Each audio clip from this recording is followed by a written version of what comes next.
육각형 미남이라고 들어보셨습니까? 요즘 여성들이, 젊은 여성들이 선호한다는 육각형 미남, 얼굴이 육각형으로 생겼다는 뜻이 아니라 완벽한 조건의 남자를 의미합니다. 6가지 조건이 있는데요. 첫째는 재산.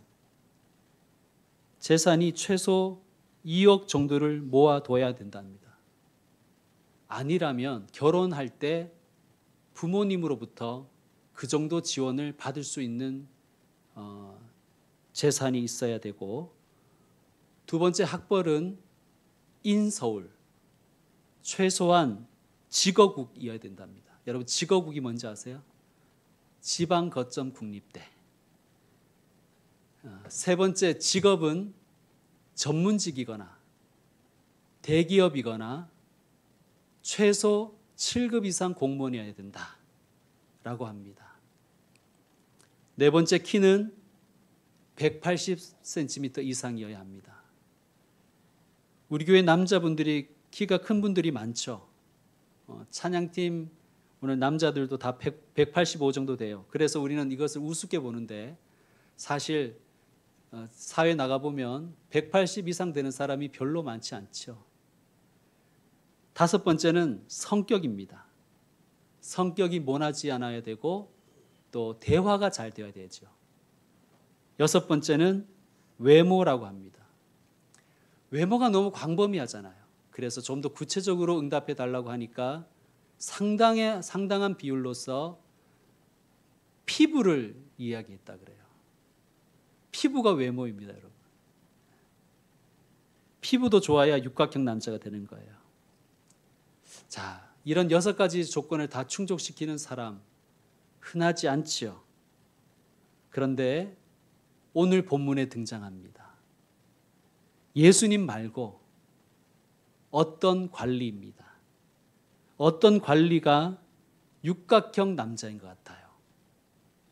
자, 일단 직업이 뭐죠? 관리입니다. 관리로 번역된 헬라어가 아르콘인데 그 뜻이 으뜸이란 뜻이에요. 통치자, 방백이라는 의미를 가졌어요. 그래서 이 아르콘을 그 프린스, 왕으로 번역하는 부분도 있습니다. 그러니까 이 관리는 그냥 보통 관리가 아니라 고위직 관리였을 것으로 추정합니다.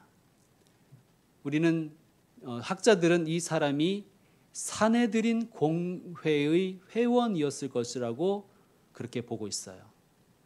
사내들인 공회는 우리나라의 국회에다가 법원과 그 국무부를 합쳐놓은 것과 같은 그러한 아주 높은 권력기관이었어요. 종교기관이기도 하지만 최고의 권력기관이었습니다. 거기에는 대제사장들이 있었고 또 제사장의 대표들이 있었고 서기관과 바리새인들의 대표들이 있었습니다. 장로들이 있었습니다. 총 인원은 71명이에요. 여러분, 우리나라에도 국회의원이 몇 명이에요? 300명이죠. 국회의원이 300명이라서 매우 희소성이 있지 않습니까? 그래서 그들의 힘이 상당합니다. 그런데 71명 중에 한 명이에요. 여러분, 이 관리는 상당한 위치에 있는 사람입니다. 권력이 있는 사람이었습니다. 재산도 꽤 많았던 것 같습니다. 23절에 보면 이렇게 표현하고 있죠. 그는 큰 부자였다. 또한 병행 본문인 마태복음을 참고하면 그는 청년이었습니다. 그러니까 육각형으로 따지면 외모에 해당한다고 할 수 있겠죠. 여기에다가 심지어 그는 신앙도 좋았어요. 신앙에 열심히 있었습니다. 자, 21절에 보면 이렇게 그가 말하잖아요. 내가 어려서부터 다 지켰나이다. 여러분, 금상첨화 아닙니까? 6가지 조건에다가 신앙까지, 뜨거운 열정의 신앙까지 있으니 그는 칠각형 미남인 것 같습니다. 자, 그의 질문도 한번 보세요. 얼마나 수준이 높습니까? 그가 뭐라고 질문하죠? 18절에 내가 무엇을 하여야 영생을 얻으리이까? 얼마나 수준이 높은 질문입니까? 영원에 대해서, 또 생명에 대해서, 구원에 대해서 질문하지 않습니까? 뭐 돈은 얼마나 어떻게 하면 많이 버나요? 뭐 교회 다니면서 술은 먹어도 되나요, 안 되나요? 이런 허접한 질문하지 않고 아주 고차원적인 질문을 하고 있지 않습니까? 자, 여러분, 이런 사람 어떻습니까? 부와 권력, 그리고 좋은 직업과 젊음과 외모를 갖추고 신앙의 열심과 고상함과 진지함까지 있는 남자, 좋습니까?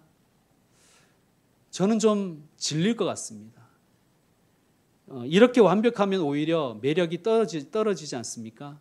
사람이 좀 부족한 데도 있어야 매력적이잖아요.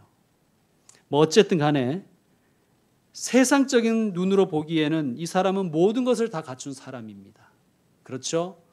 모든 것을 다 갖췄잖아요. 부도 있고 권력도 가지고 사회적 위치도 있고 직업도 좋고 젊고 외모도 괜찮습니다. 그런데 예수님은 뭐라고 하십니까? 22절에 예수님이 이렇게 말씀하십니다. 내게 아직도 한 가지 부족한 것이 있구나.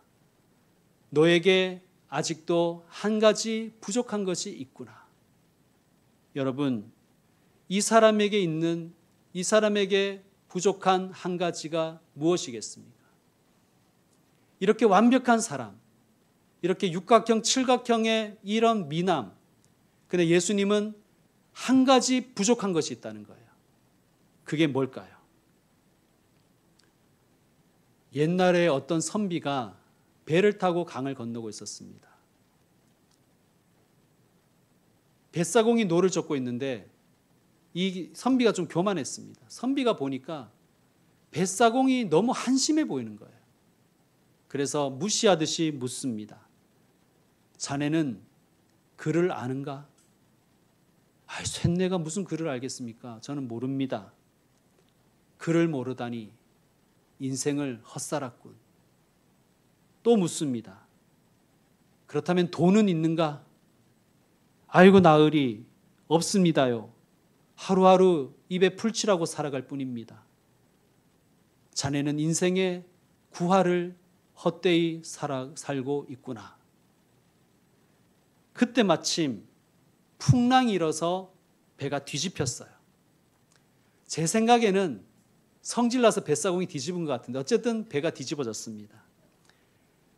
뱃사공은 헤엄쳐서 물가로 나왔습니다. 그리고는 물에서 아직도 허우적대고 있는 선비에게 묻습니다. 나으리, 헤엄은 치실 줄 아시죠? 모른다. 나를 좀 구해다오. 그랬더니 뱃사공이 말합니다. 선비님은 인생의 100%를 헛살고 계십니다. 여러분, 글, 돈 다 좋지요. 그러나 물속에서는 수영을 못하면 죽는 것이죠. 선비에게 부족한 이 한 가지는 그냥 n분의 1로서의 한 가지가 아니라 결정적인 한 가지죠. 결정적인 한 가지. 자, 마찬가지입니다. 완벽해 보이는 이 부자 관리 청년에게 부족한 한 가지, 결정적인 것 한 가지는 무엇이겠습니까? 여러분, 성경을 읽을 때는 그 맥락을 쭉 읽어가야 됩니다. 우리 지난 주일까지 말씀을 한번 기억해 보십시다. 누가복음 18장 첫 번째 나온 이야기에는 무슨 이야기였습니까? 예수님의 비유였는데 불의한 재판장과 과부의 이야기였죠. 자, 3절에 보면 과부가 불의한 재판관을 계속 찾아와서 청원을 합니다. 호소합니다. 내 원수에 대한 나의 원한을 풀어주소서. 여러분, 이 과부가 왜 이렇게 이 불의한 재판관에게 매달리고 호소합니까? 그 재판관은 불의한 사람이긴 하지만 이 사람만이 과부의 원한을 풀어줄 유일한 사람이었기 때문입니다. 과부의 원한을 풀어줄 유일한 권한이 있었고 힘이 있고 의무가 있는 사람이었어요. 저에게는 재판관님 당신밖에 없습니다. 저의 원한을 좀 풀어주십시오. 제 원한을 들으시고 풀어줄 이는 당신밖에 없습니다. 그는 간절하게 재판관을 의지합니다. 이것은 비유였죠. 즉 주님만 의지하라는 비유였습니다. 우리가 지난 시간에 우리가 다루었지만 세리는 하나님께 뭐라고 기도했습니까? 자, 13절에 보면 세리는 멀리 서서 감히 눈을 들어 하늘을 쳐다보지도 못하고 다만 가슴을 치며 이르되 하나님이여 불쌍히 여기소서 나는 죄인으로소이다 라고 기도했습니다. 하나님, 나는 죄인입니다. 나를 이 죄에서 구원하실 분은 하나님밖에 없으십니다. 주님만 의지합니다. 하나님이여 나를 불쌍히 여기소서 나는 죄인입니다. 그것이 그의 기도였습니다. 또 17절에 보면 예수님이 어린아이들을 비유하여 이렇게 말씀하시죠. 누구든지 하나님의 나라를 어린아이와 같이 받아들이지 못하는 자는 결단코 거기 들어가지 못하리라. 어린아이처럼 하나님의 나라를 받아들여야 하나님의 나라에 들어간다, 천국에 들어간다는 말씀입니다. 여러분, 어린아이는 부모를 절대적으로 의존하죠. 엄마, 나 버리지 마. 난 엄마 없으면 안 돼. 아빠, 죽지 마. 난 아빠 없으면 안 돼. 어린아이는 부모를 절대적으로 의존하지요. 그것과 마찬가지입니다. 누가 천국에 들어갑니까? 하나님을 100% 신뢰하고 의지하는 사람만이 천국에 들어가는 거예요.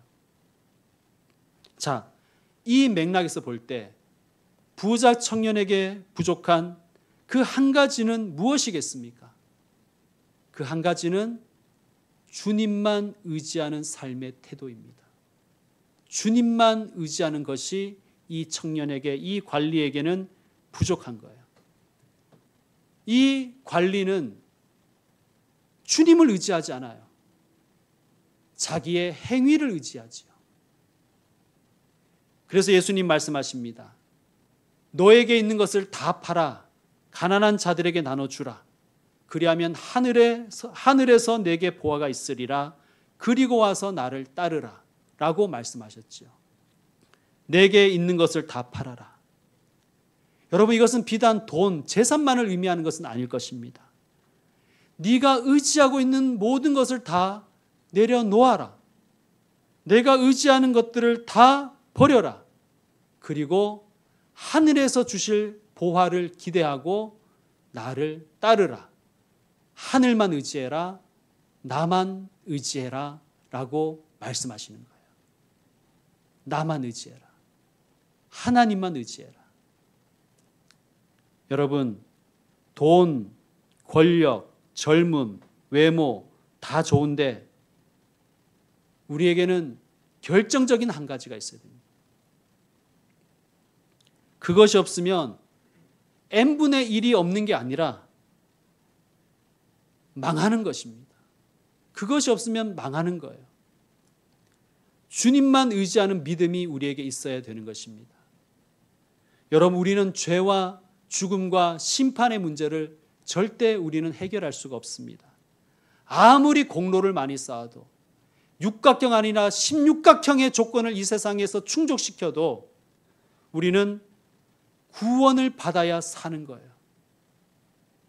주님만 의지해야 구원받습니다. 주님을 의지하지 않으면 지옥 가는 거예요.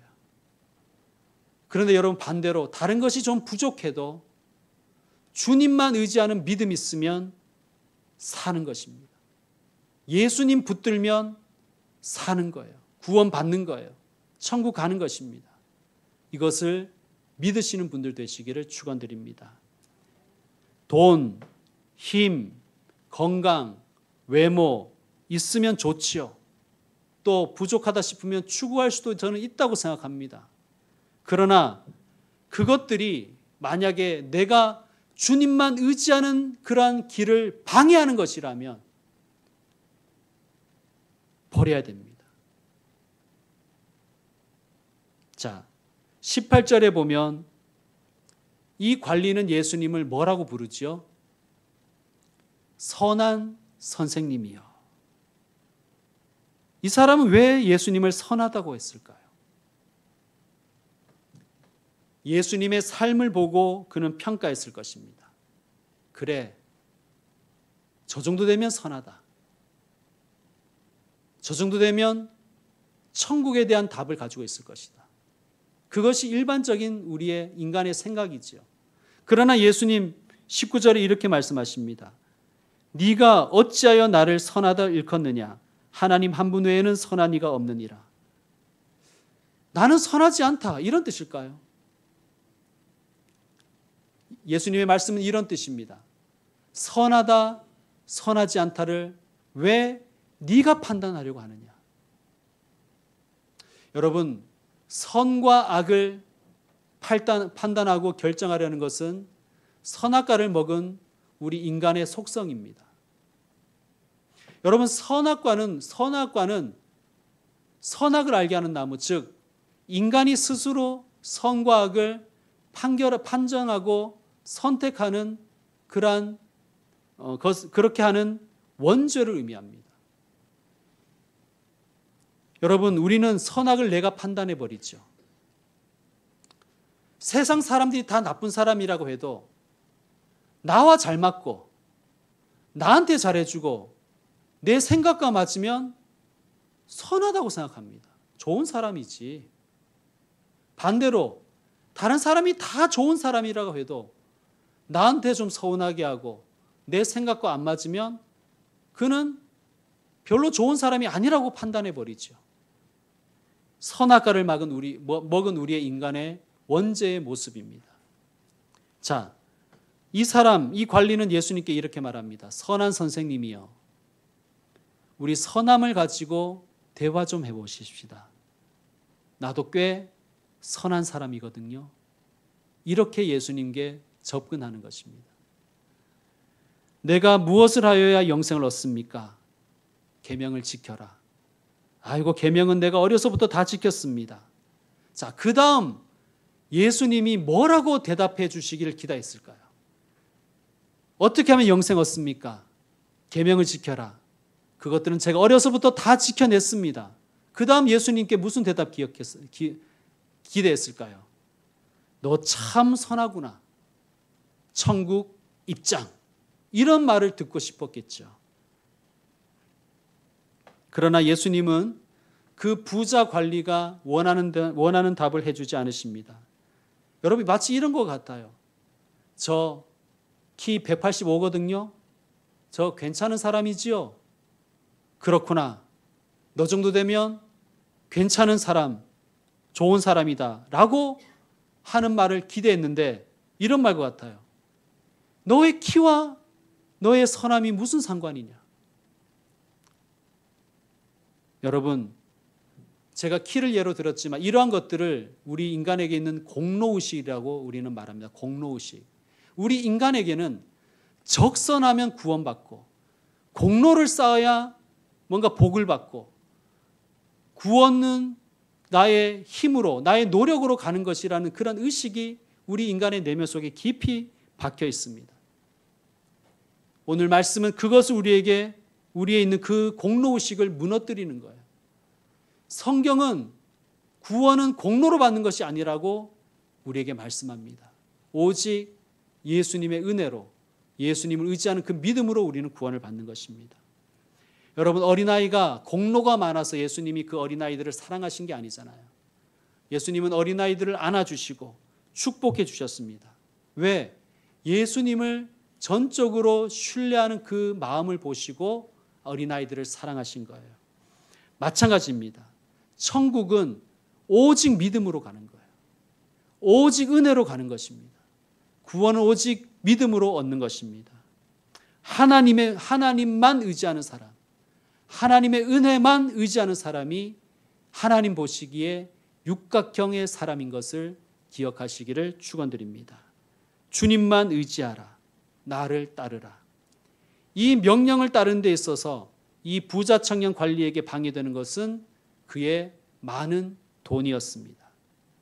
그래서 예수님이 말씀하신 거예요. 내게 있는 것을 다 팔아 가난한 자들에게 나눠 주어라. 그리고 나를 따르라. 자, 이 청년 관리는 예수님의 명령에 어떻게 반응했죠? 23절 여러분 읽어주시길 바랍니다. 시작.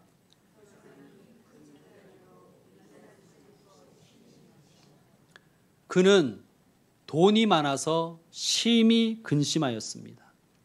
심히 근심했다는 것은 망설였다는 거예요. 주저했다는 것입니다. 예수님이냐 돈이냐. 그는 망설였다는 거예요. 이 망설임과 근심 끝에 그가 어떤 선택을 했는지 우리는 알 수 없습니다. 중요한 것은 예수님이 그를 흔드셨다는 거예요. 그의 기준을 흔드셨고 그가 붙들고 있는 것들을 흔드셨습니다. 그가 의지하는 것을 흔드셨다는 게 중요한 거예요. 여러분, 우리가 왜 주일에 교회에 나오는가? 우리가 왜 새벽마다 기도하러 나오는가? 왜 우리가 금요 기도회를 참여하는가? 하나님께 흔들리기 위해서 나오는 것입니다. 내가 굳게 붙잡고 있는 것들, 내가 하나님 외에 의지하는 것들이 흔들리기를 주님은 원하십니다. 여러분, 흔들려야 한다지요. 건물도 높은 건물은 흔들려야 안전하다 그러잖아요. 흔들려야 지진에도 안전하다 그러잖아요. 여러분, 우리는 하나님 말씀 앞에서 흔들려야 됩니다. 하나님이 주신 말씀 듣고 흔들려야 되고요. 하나님 말씀 읽으면서 나의 삶이 흔들려야 됩니다. 아, 이렇게 살면 안 되는구나. 내가 이것을 붙잡고 여기에 매달리면 안 되는구나. 하나님만 의지해야 되는구나. 근데 안 흔들리려는 사람들이 있어요. 안 흔들리려는 사람. 그래서 안 흔들리는 사람들의 특징은 이렇게 예배 드리면서 설교 들으면서도 한 귀로 듣고 한 귀로 흘리는 그런 훈련이 잘 돼 있죠. 그래야 안 흔들리니까요. 예, 그래야 안 흔들리는 거예요. 여러분, 그런데 안 흔들리면 위험합니다. 24절. 예수께서 그를 보시고 이르시되 재물이 있는 자는 하나님의 나라에 들어가기가 얼마나 어려운지. 25절 읽어주세요. 시작.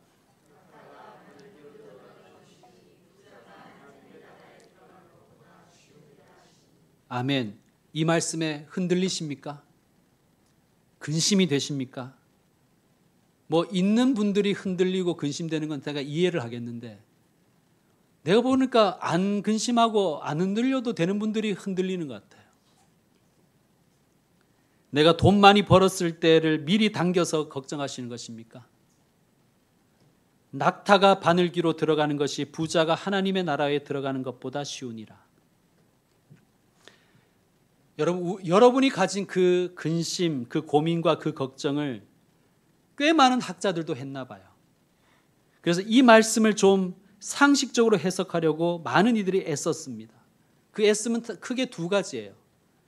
하나는 낙타를 줄여보려는 노력이 있고요. 또 하나는 바늘귀를 좀 키워보려는 노력이 있습니다. 낙타를 줄여보려는 사람들의 주장은 이렇습니다. 여러분, 낙타가 영어로 뭐죠? 카멜이죠, 카멜.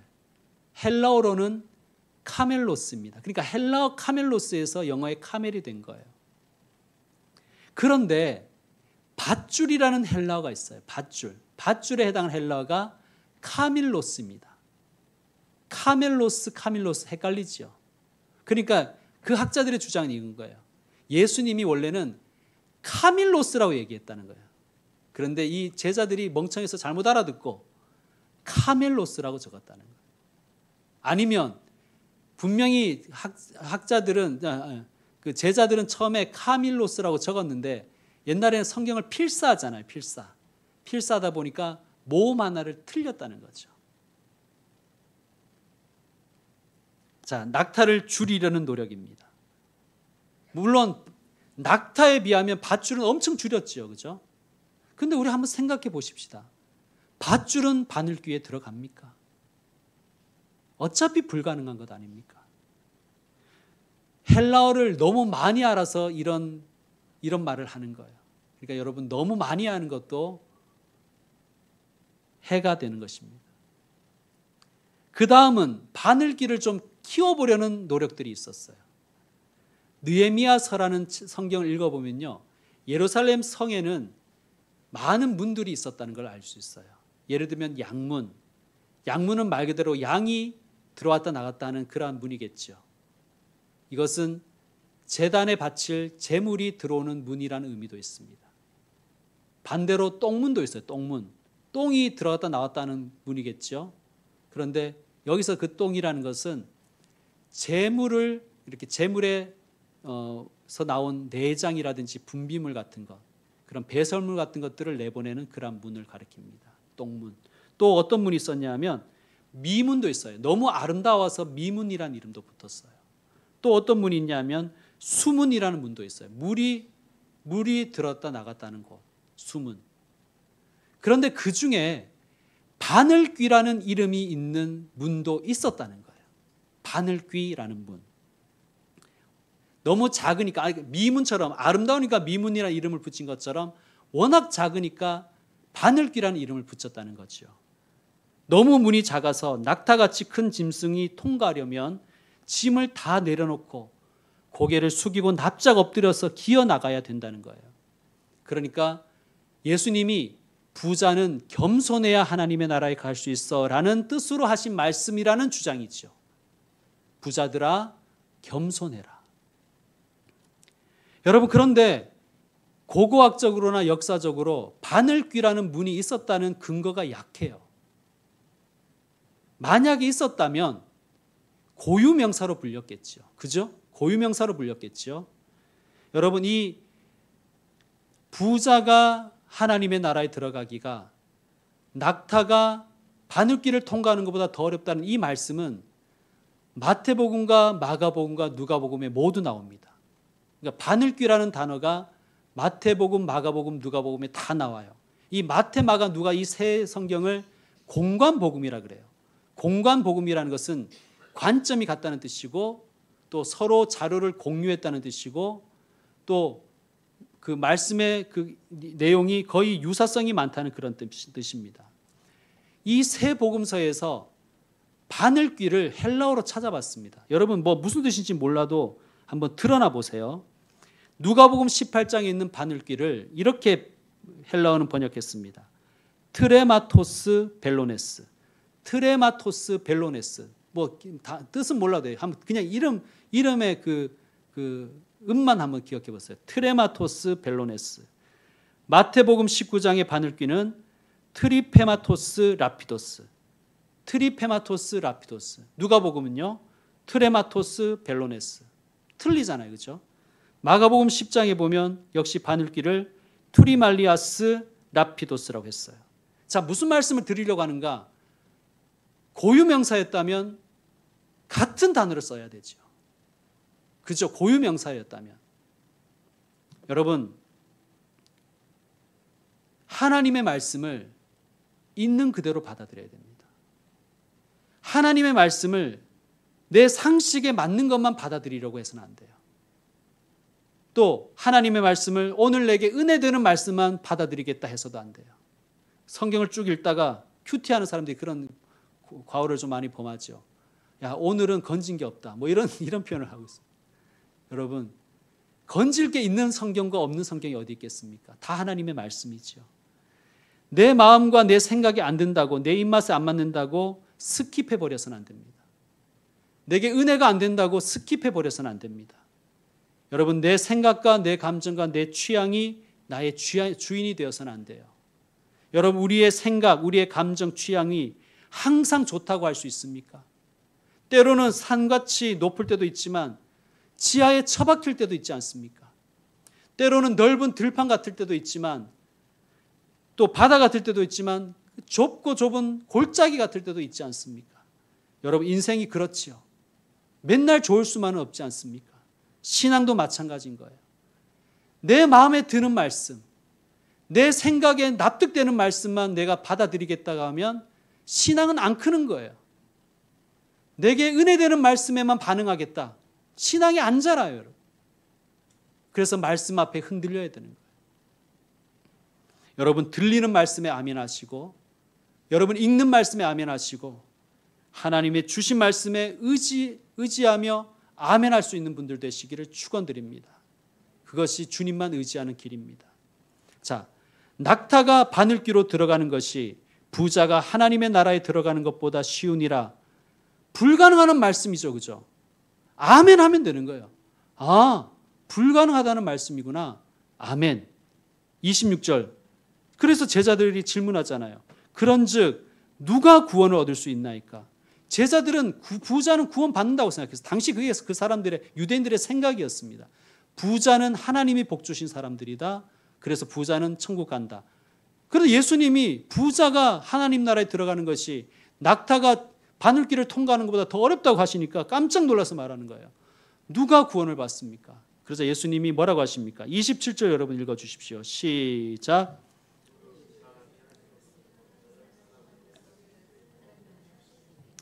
다시 박자 좀 맞춰가지고 시작.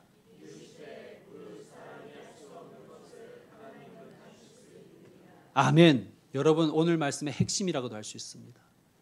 하나님은 할 수 있다. 부자가 천국에 들어가는 것은 0%구나. 0% 찬스구나. 0% 찬스구나. 아, 돈으로, 힘으로, 외모로 그런 것들 의지해서는 천국에 갈 수 없구나. 아멘. 여러분 이게 힘들어요. 이게 아멘이 안 됩니까? 그러나 하나님은 할 수 있느니라. 아멘. 나는 못하지만 하나님은 할 수 있다. 아멘. 이게 돼야 되지 않습니까? 사람은 못하지만 하나님은 할 수 있음을 믿으시기를 축복합니다. 불신의 가족의 구원. 나는 할 수 없지만 하나님은 하실 수 있음을 믿습니다. 아멘. 그러니까 기도하는 거잖아요. 아니 내가 할 수 있으면 뭐 하려고 기도해요? 내가 하죠 그냥. 여러분 그러니까 주님만 의지하십시오. 그게 믿음입니다. 세상 의지하고 자기 지식 의지하고 자기 지혜 의지하는 사람, 그런 잔머리 굴리는 사람들은 기도하지 않습니다. 여러분 잔머리 잘 돌아가는 사람 치고 기도하는 사람 보셨습니까? 에이, 낙타가 아니라 밧줄이겠지. 밧줄. 카멜로스가 아니라 카밀로스겠지. 진짜 바늘귀가 아니라 조그만 문을 얘기하는 걸 거야. 그렇게 잔머리 치는 사람 절대 기도하지 않습니다. 아, 인간은 불가능하구나. 아멘. 그러나 하나님은 하실 수 있구나. 아멘. 그런 사람 기도하는 거예요. 예수님 약속 붙드시길 바랍니다. 자, 따라합시다. 하나님은 해. 다시 한번. 하나님은 해. 한 번 더 따라합시다. 하나님이 하시면 돼. 여러분 오늘 말씀 다 잊어버리더라도 이것은 기억하십시오. 하나님은 해. 하나님이 하시면 돼. 자, 주님만 의지하는 자, 주님만 의지하려는 자에게 주님은 이런 약속의 말씀을 주십니다. 29절에서 30절 말씀인데요. 29절 제가 먼저 읽겠습니다. 이르시되 내가 진실로 너희에게 이르노니 하나님의 나라를 위하여 집이나 아내나 형제나 부모나 자녀를 버린 자는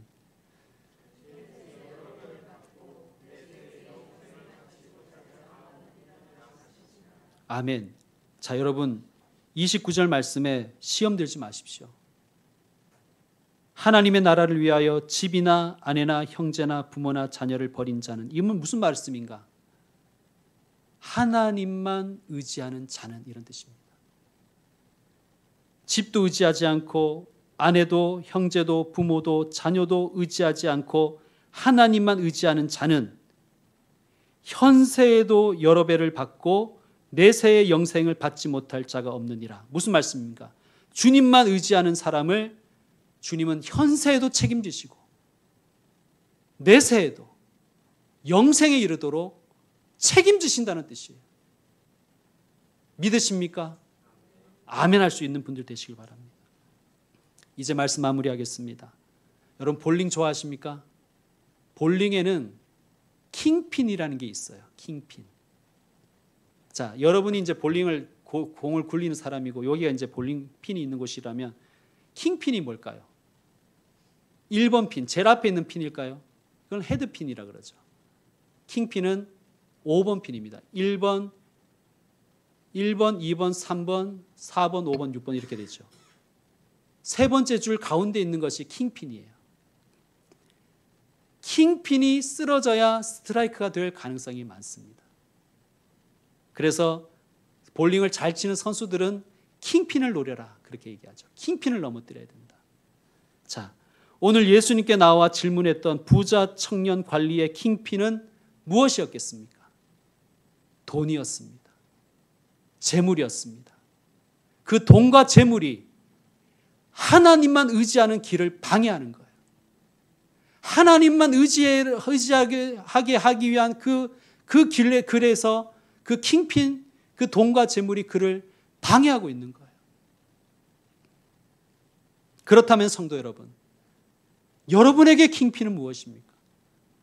여러분에게 넘어져야 될, 여러분이 넘어뜨려야 될, 여러분에게서 넘어져야 할 킹핀은 무엇입니까? 무엇이 주님을 온전히 의지하지 못하게 하고 있습니까? 그 킹핀을 주님께 맡기시길 바랍니다. 주님께 맡기시고 주님만 의지하며 살아가시는 저와 여러분 다 되기를 주의 이름으로 축원드립니다. 자, 다 같이 일어나겠습니다.